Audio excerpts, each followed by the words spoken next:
Yeah. Nice to meet you, everybody.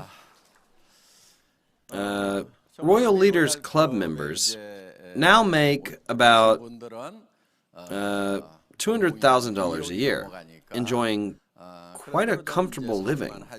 Some of them make $300,000, $400,000, even $500,000 a year. And those who make over $600,000 yearly are here today. When they first started, most of them were very poor. To be honest, most of them were teetering on the edge and didn't really have any other choice but to go into this business with me. Newcomers these days don't look so desperate like the early members did. Many of them are young and look quite relaxed. The average age of early members was quite high. Recently, I'm seeing a lot more people who don't necessarily have a problem with their livelihoods or their retirement preparations. They don't seem to have too much trouble with their lives, but are more concerned about their loved ones. That's why they want to do this business. We are very concerned about the future, and the present reality is really not much better. During these uncertain times the world is facing, what's really at stake is our personal economies. Let's say the national economy is booming, with great leadership and fantastic economic policies. What percentage would you consider great growth? A 3% growth in a national economy would be considered amazing. Growth at 5 to 6% is no longer possible for us. A nation with a lower GDP than Korea, a nation like China, would be considered to be growing quite well at 6%. Do you think Korea's economy can grow by 6%? No. Not a single economy in the world that has a comparable size to Korea can grow at 6%. Advanced countries grow at 3% if they are doing really, really well, and at 1.5% if doing poorly. Korea is currently at about 1.5%. Apply this growth rate to your home economies. Would your lifestyle change much, or would your problems all be solved?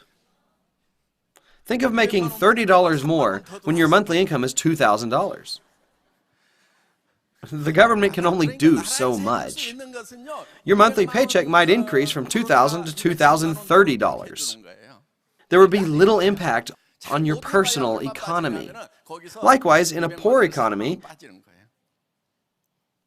you would lose $30 from your monthly $2,000. Our personal finances are our primary interests, right?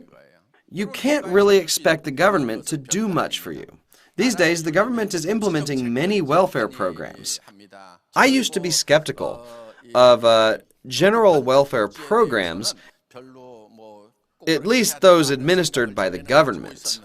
Now, I have a new view on the government's role in the welfare of its people. I used to think for a long time that underprivileged people, such as the sick, the disabled, the elderly, and orphans, were the rightful recipients of the government's welfare. I was strongly against policies that subsidized the young or the unemployed, people who didn't seem to try very hard.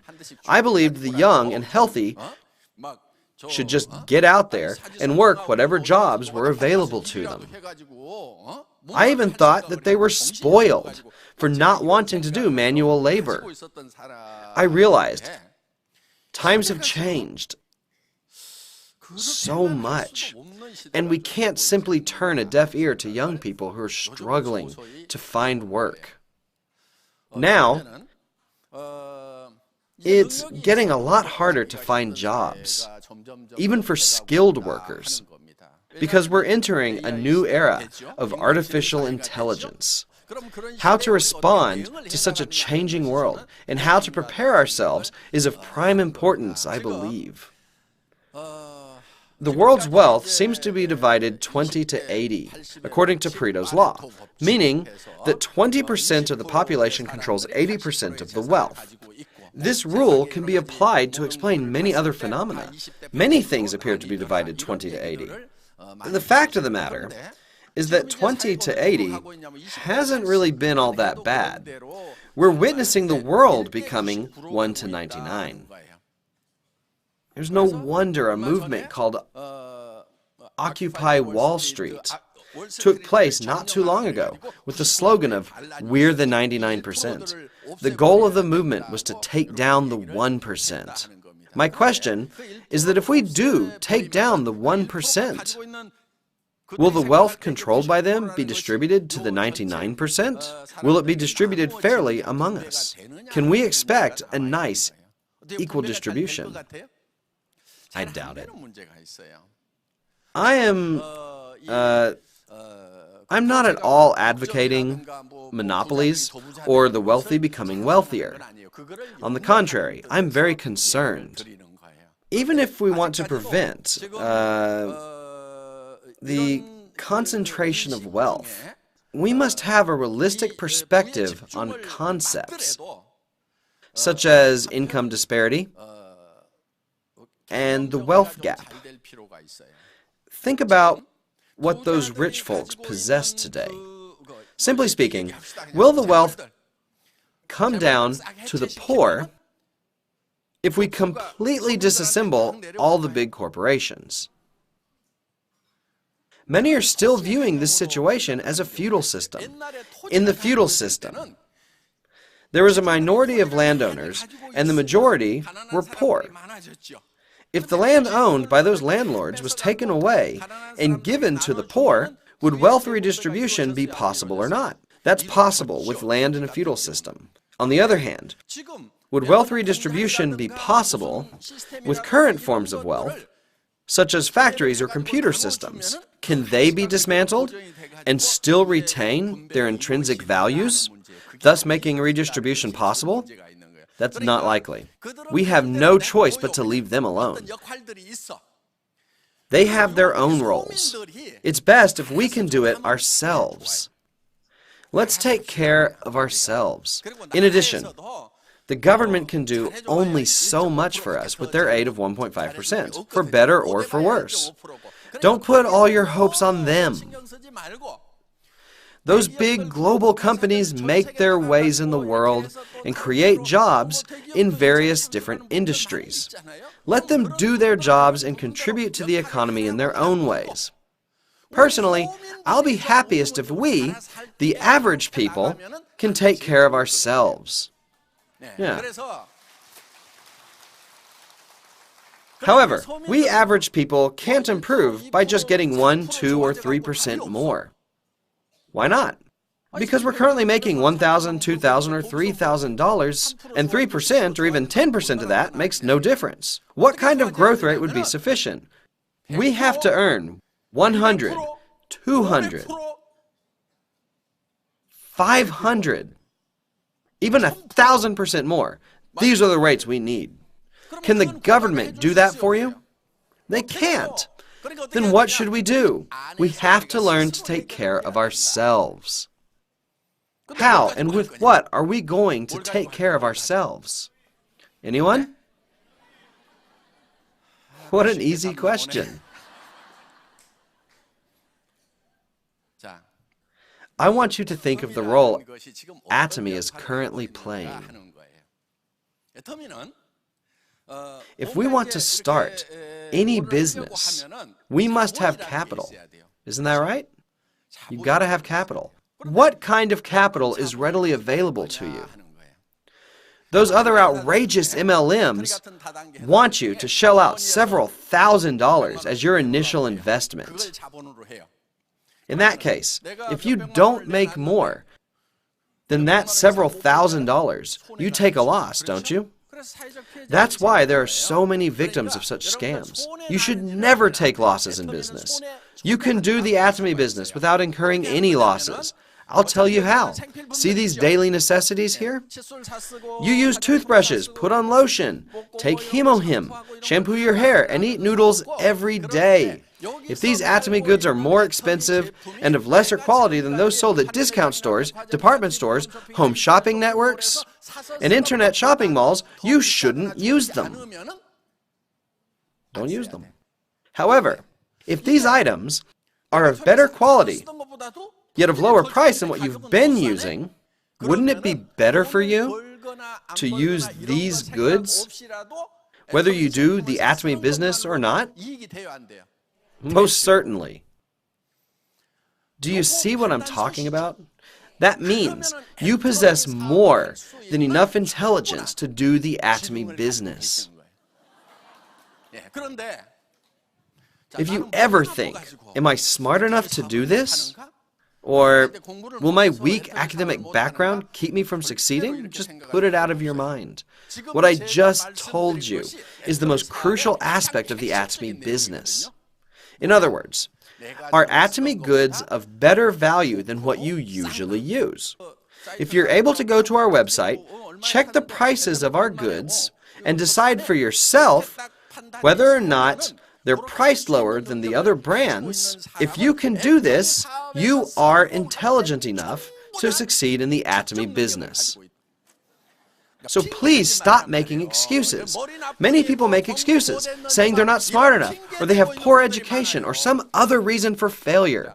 As long as you're capable of understanding that using Atomy goods is advantageous for you, you have the ability to tell that this business has potential.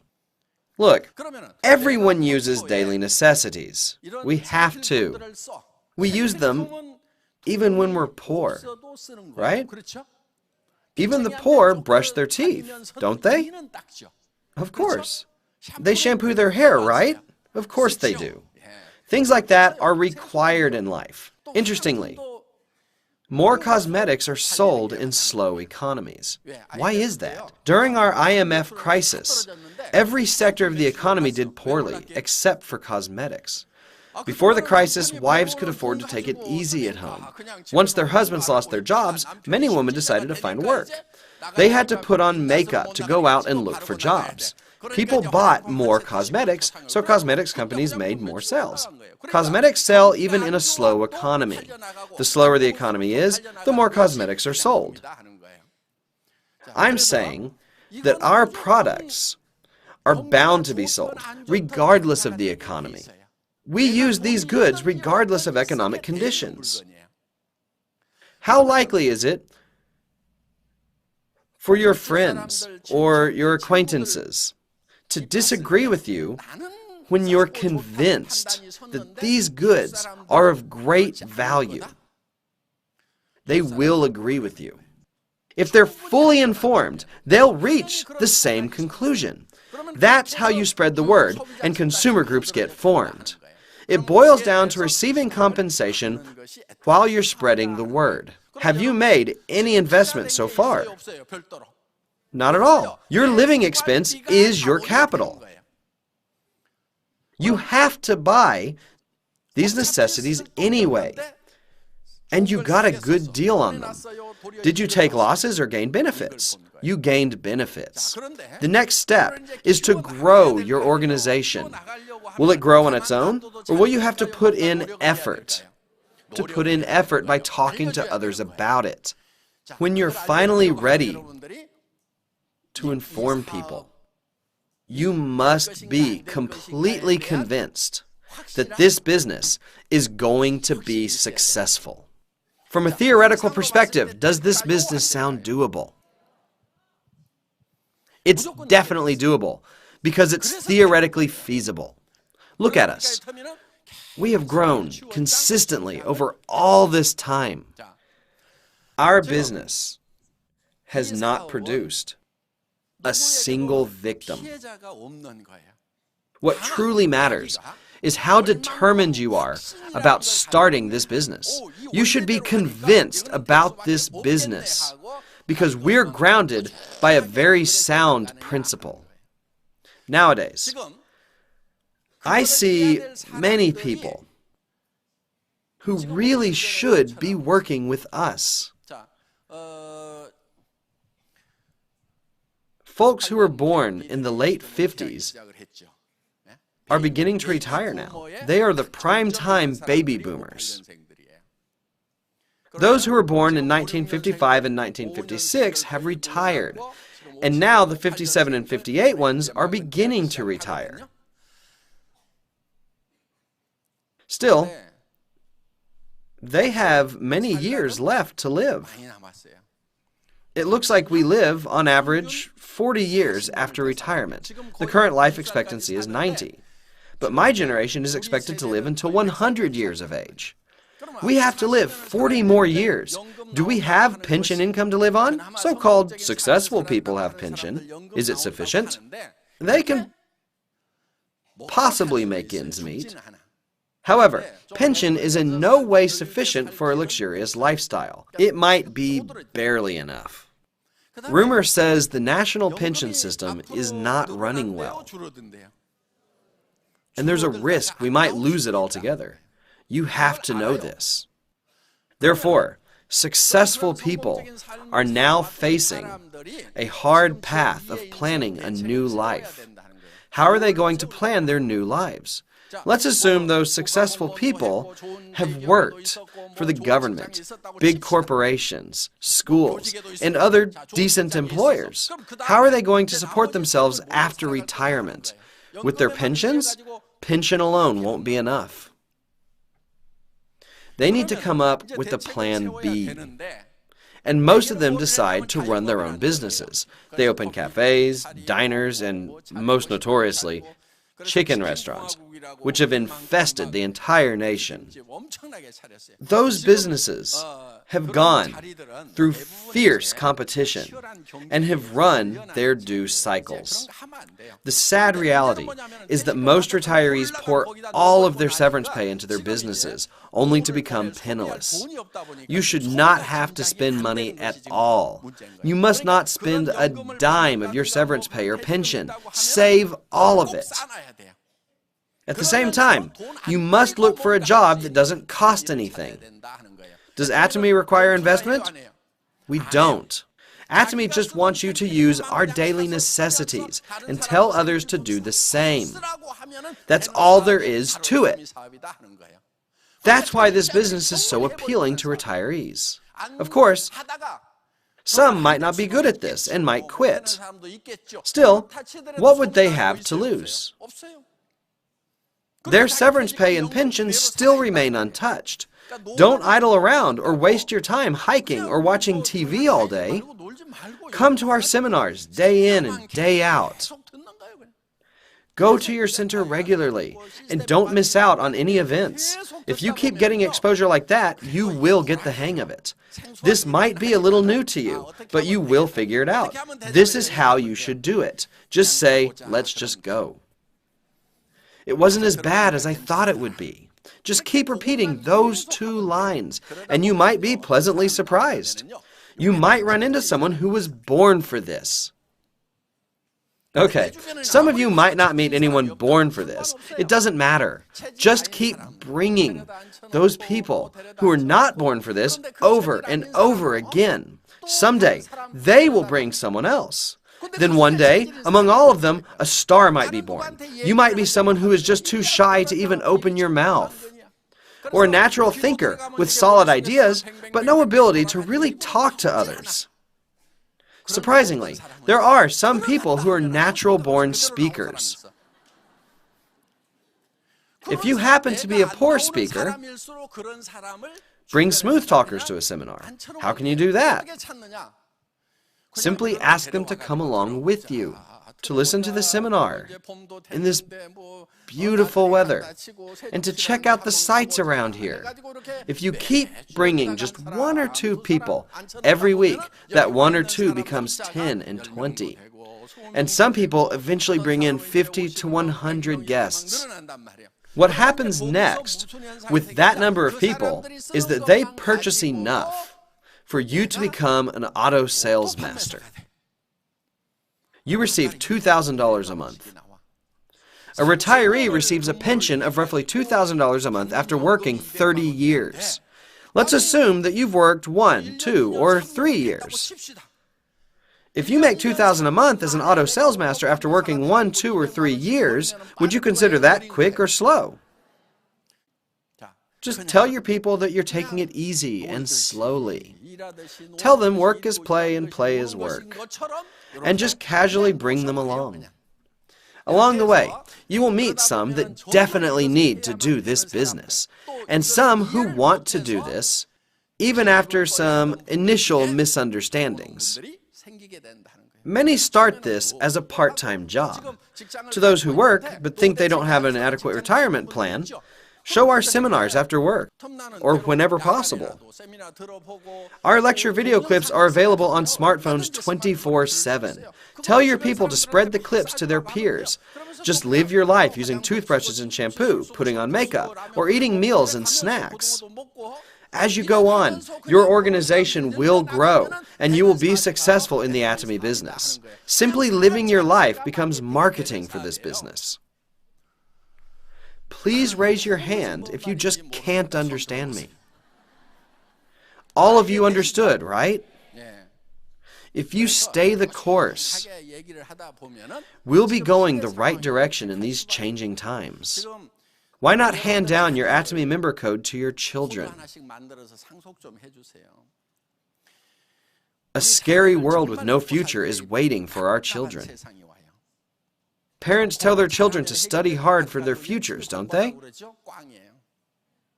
That's totally useless. Do you know what's going to happen to our children and grandchildren?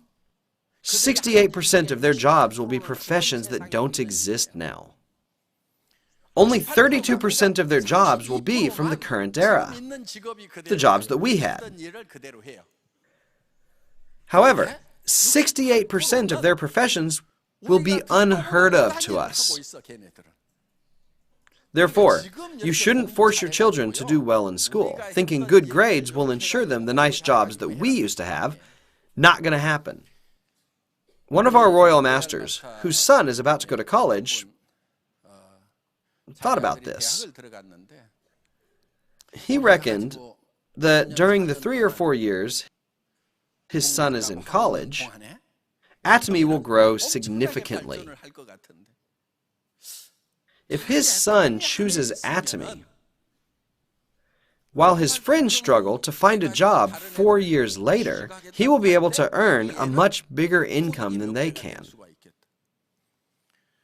So he pleaded with his son to take time off from college or to drop out, and had him start this business somewhere overseas. His son learned to speak English fluently and went on to make a very good income. Some children of our royal masters are already making $10,000 to $20,000 a month, and they're not even 30 years old.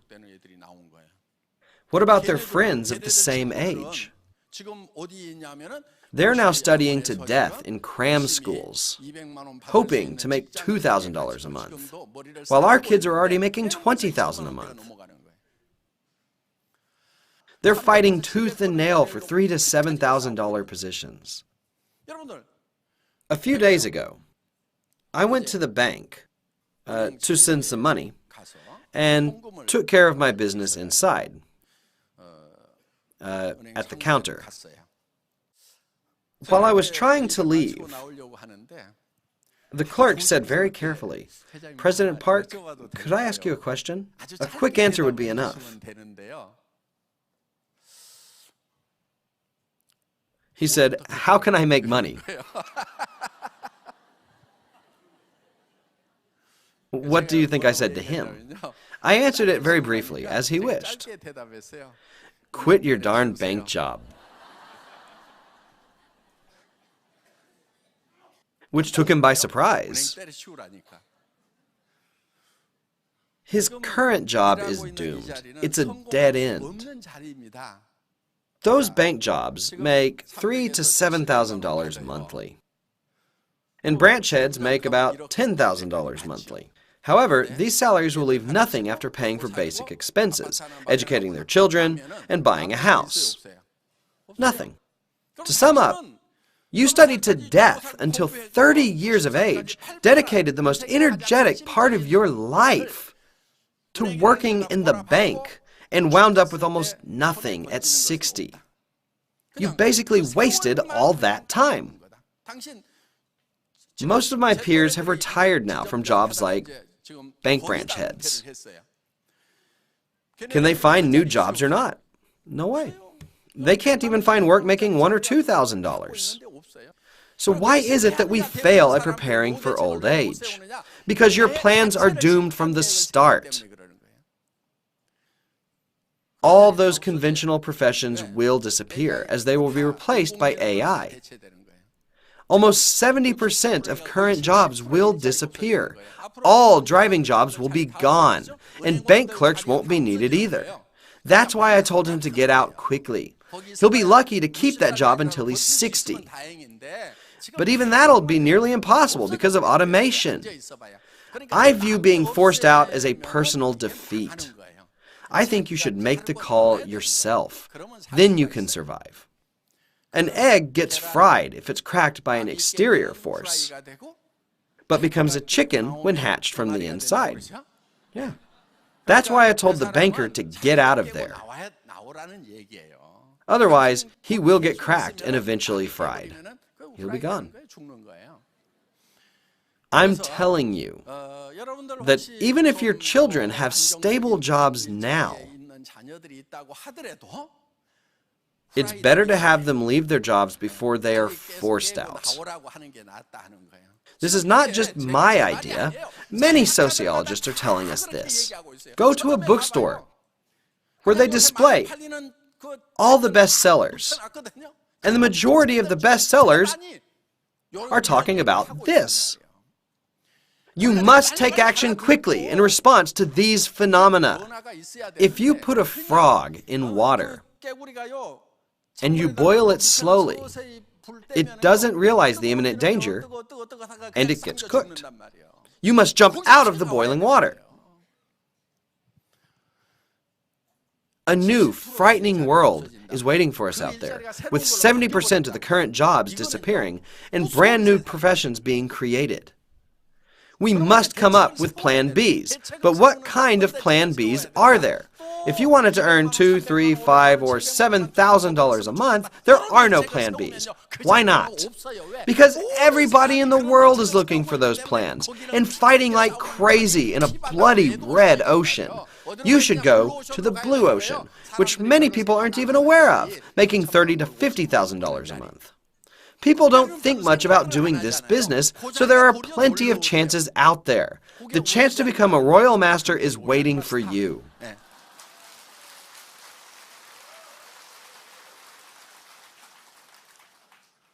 You must take offensive positions in this day and age. If you hesitate, you wind up being boiled like an oblivious frog. So what do you do next? What sort of attitude and tools should you have? Don't you worry about becoming knowledgeable about atomy. It's not necessary. There's no need to study our products to learn every little detail about them. You're welcome to study if studying comes to you naturally. However, you shouldn't force yourself to memorize those details. You may get discouraged and give up. There's no need for that, I assure you. Those who get discouraged while figuring out our compensation system may think they're incapable. That's not true. All of you can do this without knowing any of that. If you can explain well, you might have some advantage. However, what's really effective is not your intellectual explanations, but your honesty and goodness, which can bring about a very powerful effect. Let's say there's a sponsor who is excellent at explaining the compensation system, but is an annoying person. He's preoccupied with his compensation, so partners are not going to stick with him. They would feel discouraged. On the other hand, there's a sponsor who's not very knowledgeable, but very kind and honest. He makes you want to help him out. You're afraid no one else will help him out if you don't, because he doesn't seem to have very many resources. You definitely don't want to disappoint him. This is how your organization grows. Honesty and good-heartedness can generate a much higher productivity than what knowledge can generate. That's a fact. They are such valuable capital. Let me tell you what honesty is all about. Keeping your word, even in a situation where you take losses, is true honesty. Changing your positions depending on the situation is not honesty. You must follow up with your actions even if the situation changes. In other words, you should embrace taking losses. Good-heartedness refers to putting priority on others' gains rather than your own. 1 Corinthians 13 talks about love. Love is kind, and it is not self-seeking, Paul tells us. In other words, selfishness is not kindness. Kindness is to seek others' gains before seeking your own. This is how you should approach your work. You should have compassion for your partners. If you're a person who is happier to see them getting paid instead of yourself, you will succeed 100%. I guarantee it. How could you not succeed with that kind of mentality? Would your partners not sense it? Of course they would. My sponsor sincerely wants to see me succeed. That's what I did. I am a very good-hearted CEO.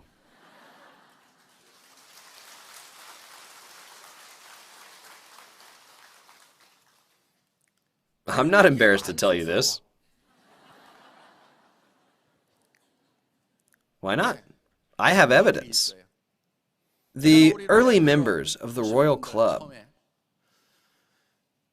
went through a lot of hardship. And I wanted to see them succeed from the bottom of my heart.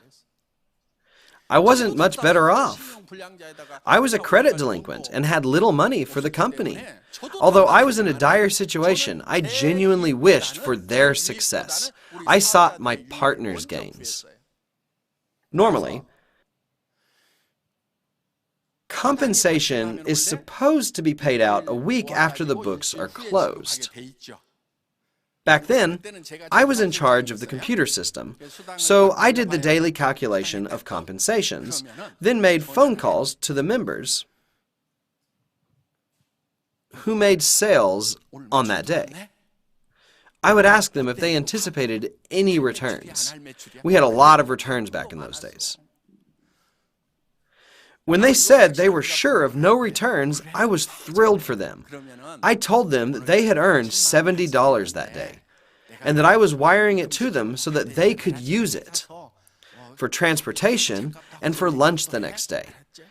Then I sent them a message saying, "Congratulations on your compensation." I hope you can earn compensation every day. Let's hope together for even higher compensation. How I looked forward to sending those messages. Do you know how the company was doing back then? How I wished CEO Kim of Colmar B&H would give us goods on credit. Do I look like a con artist? He wouldn't deal unless it was in cash. Therefore, we only got a small quantity of goods every day. What about me, the CEO of this company? I needed income too, didn't I? My wife was working for $1,500 a month, and we used to live in a $500 a month rental home. Wouldn't I also want to bring home at least $1,000 or $2,000? Don't I need it too? I desperately needed to make money too, of course. However, my people, who are now Royal Club members, were in even more dire situations than I was. If I didn't send them money right then, they had to walk instead of riding the bus.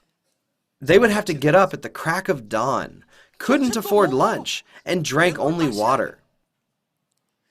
I was able to sense what kind of hardship they would have to go through. Do you think our early contractors believed that I cared or not? They knew for sure that I did. Again, we don't seek our own gains. The success of others should be your priority. That's what honesty and kindness are all about. That sort of attitude is far more productive than just having a lot of knowledge and has the potential of generating a much greater value. Are you all good-hearted people? I sure hope so. Those of you who haven't been nice can decide to start right now.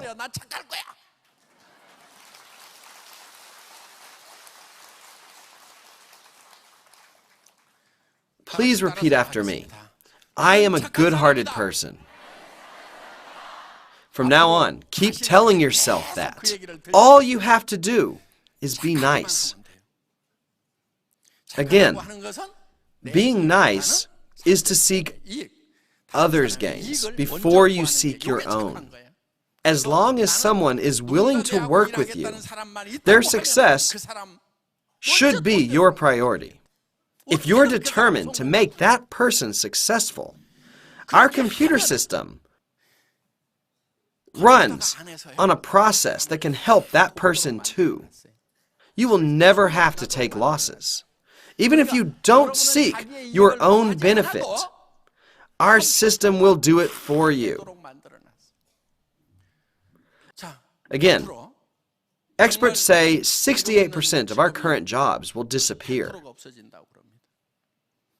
This Atomy business is equipped with a system that enables you to make hundreds of thousands of dollars as long as you're a good person.